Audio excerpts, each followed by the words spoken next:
Okay, this is part two of my History of the Eyes of Texas presentation. In part one, I hopefully proved to you that the Eyes of Texas phrase almost certainly did not originate with Robert E. Lee. But what if I was wrong? What if some piece of evidence is found to show that Lee did have something to do with the origin of the phrase? Well, this is highly unlikely due to the reasons I highlighted in part one, but also because of the apparent recollections of William L. Prather's daughter and her description of his 1899 speech in which Prather first proclaimed that the eyes of Texas were upon UT students. Let me explain. So William L. Prather was the president of the University of Texas from 1899 to 1905 and graduated from Washington College in 1870. That means that Prather was a student while Robert E. Lee was president of the college, which has caused many people to surmise that Prather heard Lee say, "The eyes of the South are upon you," and change this phrase to "the eyes of Texas are upon you." This evidence is entirely circumstantial, though, and I think I can prove this. Now, much of what I am about to explain here comes from a 1985 article written in the alumni magazine The Alcalde, which itself relies heavily on a 1926 Dallas Morning News article. In this Dallas Morning News article, Mary Lee Prather Darden, the daughter of President Prather, recalls how the eyes of Texas came to be. The following is her recollection, and I am reading most of this straight from the article. The story began on the first day of school in September 1899, when President Prather addressed the University of Texas students for the first time. His parting story gripped his audience. On one occasion during the Civil War, he said, it fell to the lot of a Texas troop to be reviewed by General Robert E. Lee. The officer in charge gave this command, "Forward, men of Texas, the eyes of General Lee are upon you." I would like to paraphrase that utterance, Prather said, and to say to you, forward, young men and women of the university, the eyes of Texas are upon you. Now, you might be thinking, wait, I thought in part one you said that the eyes of Texas had nothing to do with Robert E. Lee. And that's right. Robert E. Lee did not have anything to do with the song or phrase, and this 1926 article proves it. Notice Prather is not quoting Robert E. Lee. He is quoting an officer in charge, presumably an officer from Texas fighting for the South in the Civil War. This kind of story would not go over well today because Americans have much more negative views of the Confederacy, as they should. But in the 1890s, this story would have resonated with a crowd of college students in Texas, because the Confederacy was not as controversial as it would later become. Now remember, Prather was a student at Washington College when Lee was the president of the college. There's no disputing that. But if Prather had ever heard Lee say, "The eyes of the South are upon you," and wanted to alter it to, "The eyes of Texas are upon you," this 1899 speech would have been the perfect opportunity to do so. Remember, this is an all-white, fairly pro-Confederate audience Prather is speaking to. Quoting Lee would be no big deal, like it would be today. But he doesn't do it. He tells some vague story that honestly sounds anecdotal and made up about some unnamed officer in the Civil War. I think that this is further proof that Lee had nothing to do with the eyes of Texas phrase. I mean, if Prather had ever heard Lee directly say, "The eyes of the South are upon you," while he was at Washington College, why wouldn't Prather have taken this perfect opportunity to relay that information to UT students? Now, look at the next paragraph of this 1926 article. It says, Prather continued using the phrase, and the students soon associated it with every public utterance he made. It became a byword on the campus, and then in the spring of 1903, it was immortalized in verse. According to Mary Prather, it is clear what happened in the few years of Prather's presidency. UT students began mocking Prather for this phrase, because he apparently repeated it ad nauseum during his tenure. This mocking became more formal in 1903, when the University Glee Club wrote a song titled The Prexy Joke, or Prexy Parody. Prexy is an old slang term for president, i.e. William Prather. The main author of the song was John Lang Sinclair. During the annual Spring Minstrel Show, and we'll talk about minstrel shows shortly, Sinclair and the rest of the Glee Club performed The Eyes of Texas, but not exactly the version we all know today. Look at the first verse they sang. "I once did know a president, away down south in Texas, and always everywhere he went he saw the eyes of Texas." I remember when I was a little boy, I ran across the full version of The Eyes of Texas in a book, and I saw this first verse. I'd never heard it before. I knew a little bit about history at that time, and I assumed maybe the president, away down south, was supposed to be Jefferson Davis. But that didn't make sense to me because Davis didn't have much to do with Texas. When I researched the history of the Eyes of Texas, this first verse finally made sense.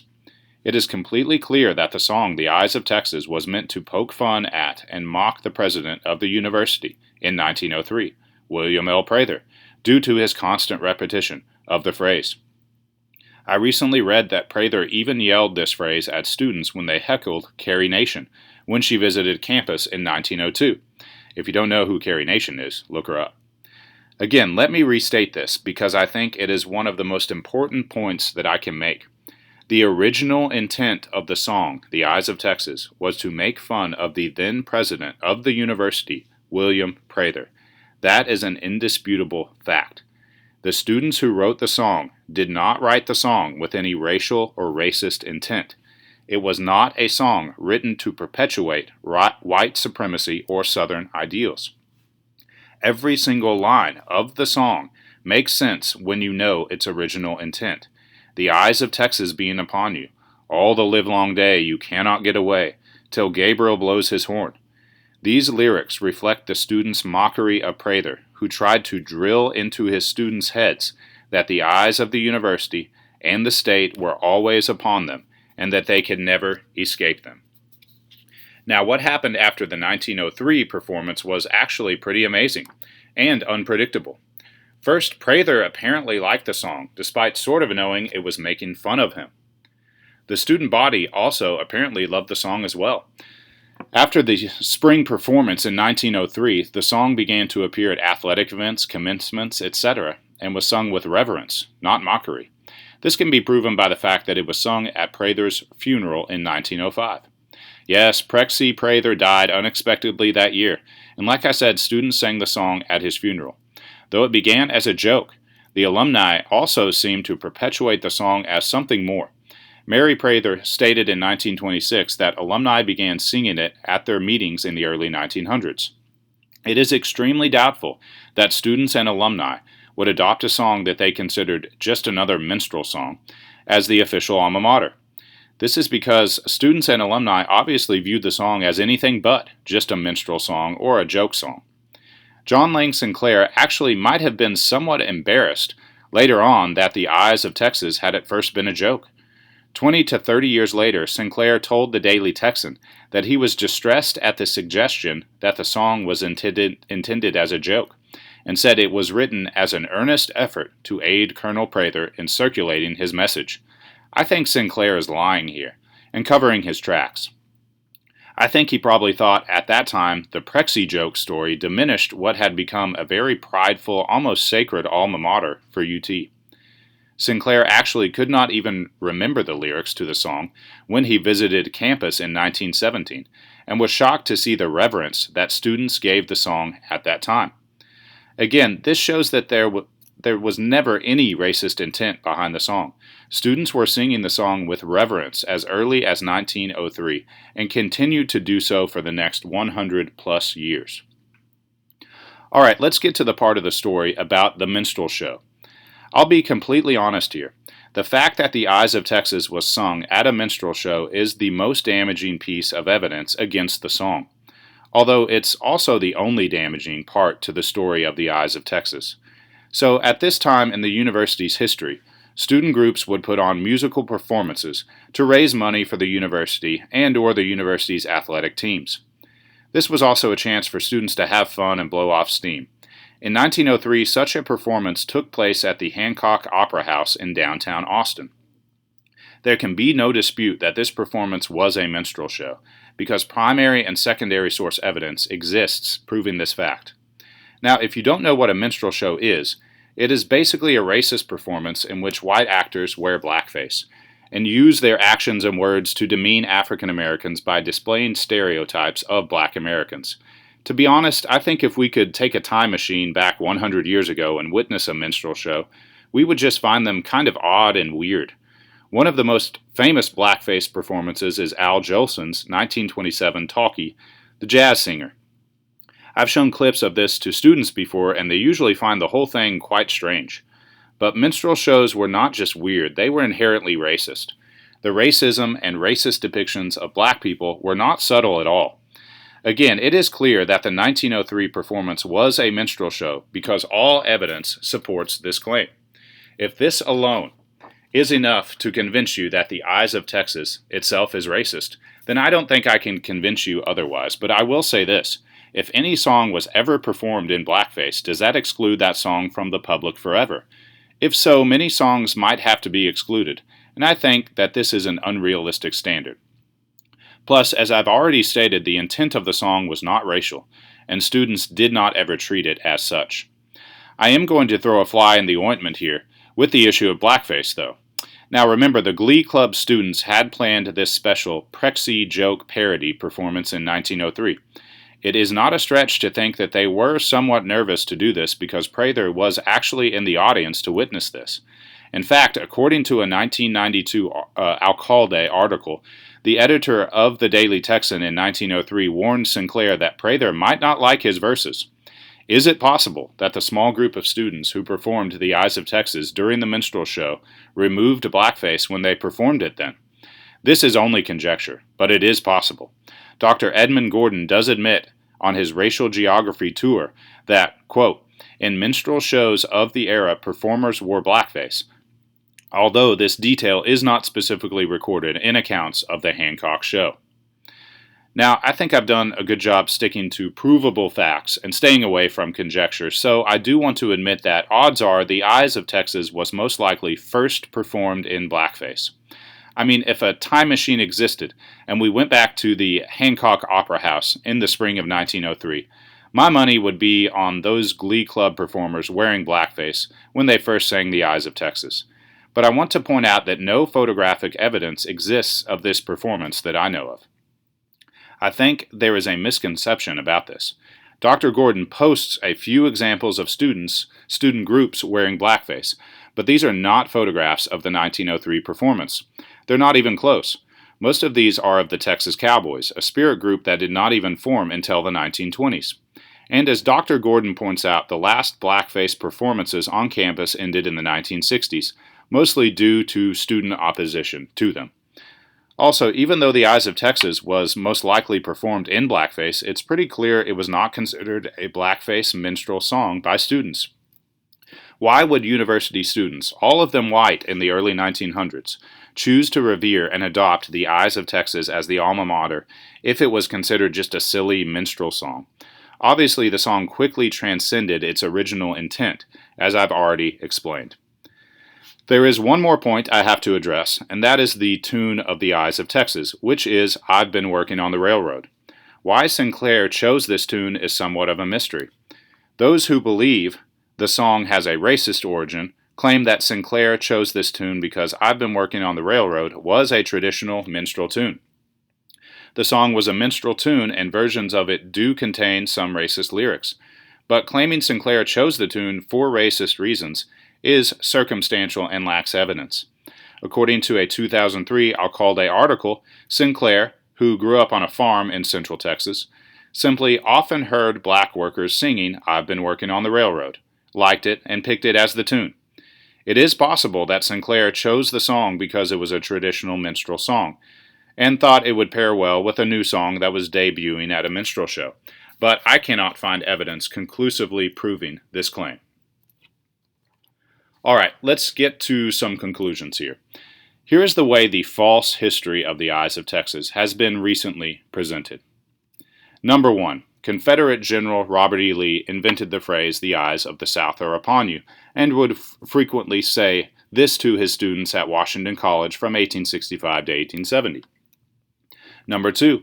One of those students was William L. Prather, who graduated from Washington College in 1870 and became president of the University of Texas in 1899.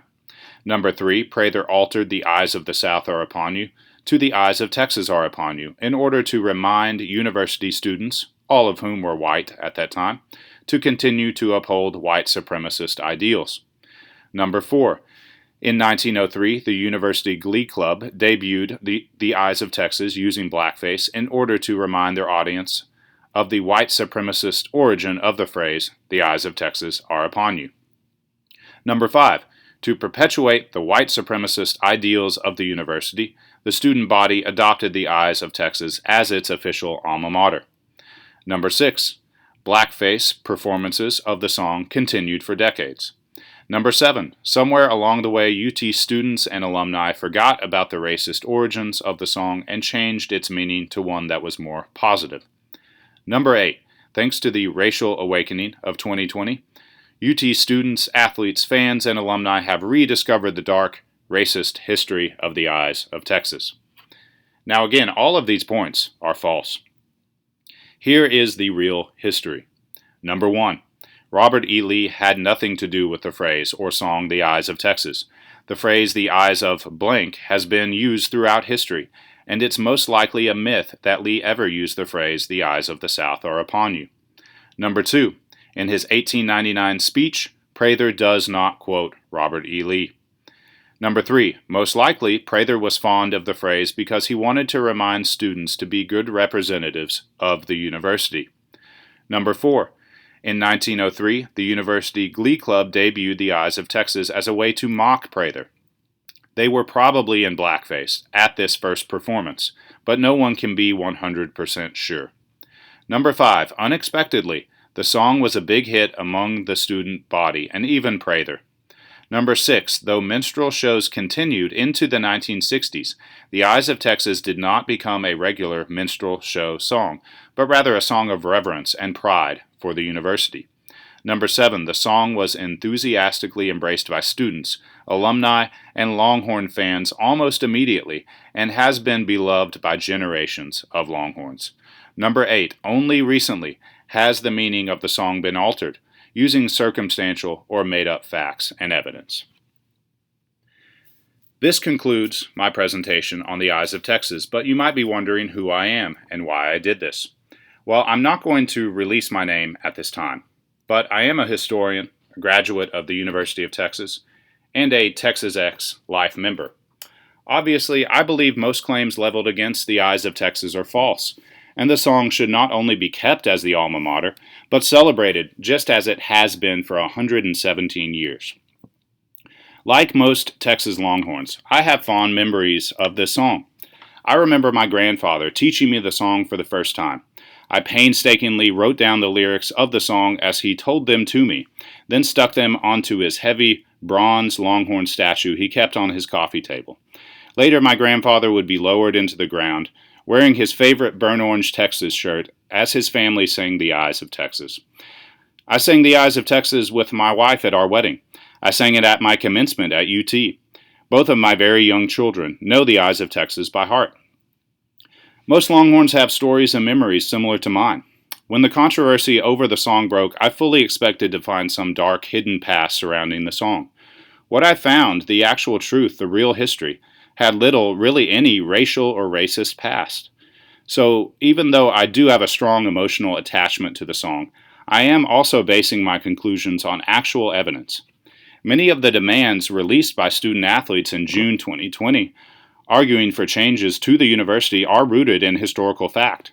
President Painter opposed integration of the university, for example, and Professor Robert Lee Moore was quite racist. So taking their names off of buildings makes sense and is rooted in fact. However, there is just no evidence to compel the university to get rid of or alter the Eyes of Texas. It is one of the greatest traditions in college sports.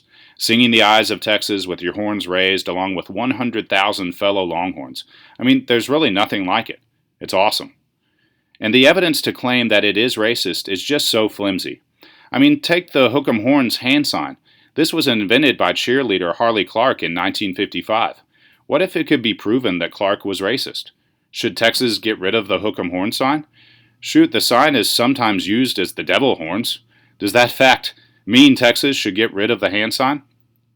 Let's look at the UT Tower. On his racial geography tour, Dr. Gordon says the tower is a symbol of predatory industrial capitalism. Should we demolish it or at least stop lighting it up orange after athletic victories? Why not eliminate Bevo? He did almost kill Uga a few years ago, and the university is currently being sued by an Austin American Statesman photographer for that incident. And the Longhorn is not native to Texas. White colonists introduced the animal to the plains, and the longhorn eventually replaced the native buffalo, which decimated Native American populations. Shouldn't bevo be seen as somewhat of a racist symbol? And if not, why not? This kind of logic is currently being used to attack the Eyes of Texas, and to be honest, it is silly and has little to no basis in fact or historical evidence. I hope my presentation has changed some minds about the song, its history, and its origins. Thank you, and hook 'em horns.